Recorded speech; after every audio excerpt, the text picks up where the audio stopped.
I've been to events where I think it was a chair of the Girl Scouts was at this event, and she asked everybody in the audience, how many of you have been in the Girl Scouts? And so it was amazing to see how many women stood up.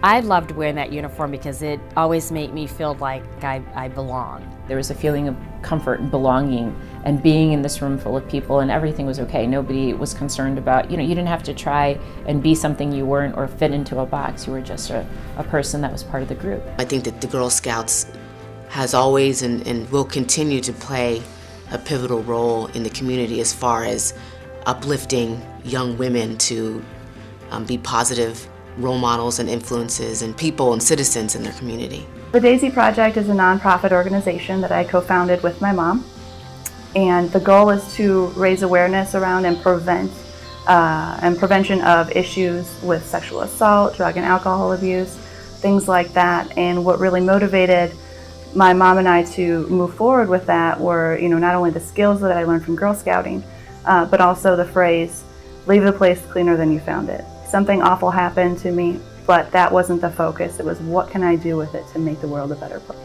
I believe that Girl Scouts today, as they were when I was growing up, are a wonderful medium for producing leaders because they allow girls in a protected environment, but a challenging environment, to thrive, to challenge themselves, and to learn their own potential before they go out into the world.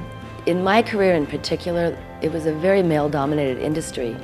And so that time as a Girl Scout gave me confidence in and amongst women. One of my camp experiences was going to a camp in Southern Maryland, which at the time we didn't realize my sisters and I would be the only black girls at the camp.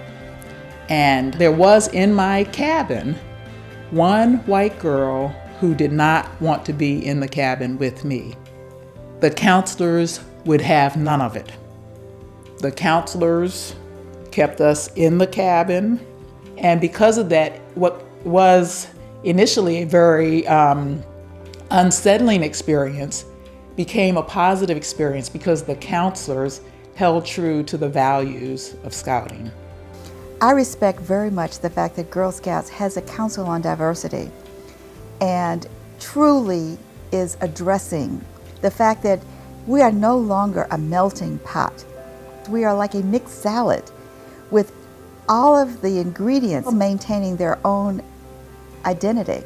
I think it's important for Girl Scouting to say to every girl, not only do we want to teach you what we believe are some of the important values in the world, but we also want to help you find your value. Once we value ourselves, we can value others. I've always had like this sense of curiosity, but through the Girl Scout experience, it gave me an organized framework within which to connect with people within the context of a safe place. I guess most interesting was with the first Girl Scout Roundup when we went out to Michigan. That was a wonderful experience because we had girls from all over. And this was an area that had been cleared for us. And it was the season when the rattlers were having their young. And you can imagine 16-year-old girls with rattlesnakes appearing all the time. It was a lot of fun. When you learn to do primitive camping, you learn to get along with people in the very adverse conditions. It was March 2005. We'd been on a patrol in the Hindu Kush. We saw more of these little kids hauling brush back to their villages for their mother's cooking fires. And suddenly I realized that it's very sunny even on a cold day in Afghanistan. And this was their source of energy, the sun. And I remembered that I'd made this little cooker as a Girl Scout. I got back to camp that night, went on the internet and Googled solar cooking, and then up came the website of Solar Cookers International, which I'd never heard of. So I now serve on the board of directors, and I've just published a novel that mentions the Girl Scouts and includes solar cooking. Well, you know what's really funny in Girl Scouts? We learned how to make s'mores, the little bars, right? And as a grown-up, I developed a dish called s'more pie. And we called it campfire pie and s'more pie. And we sell probably 5 or 6 of them a day with 8 orders per. And people are addicted to this campfire pie, and it's all from my making s'mores in the campfire.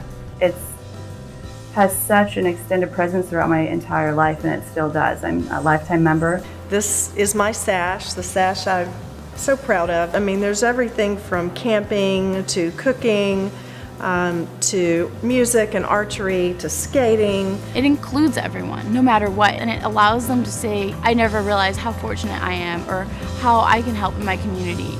It really gives you that really warm feeling of, I helped someone today.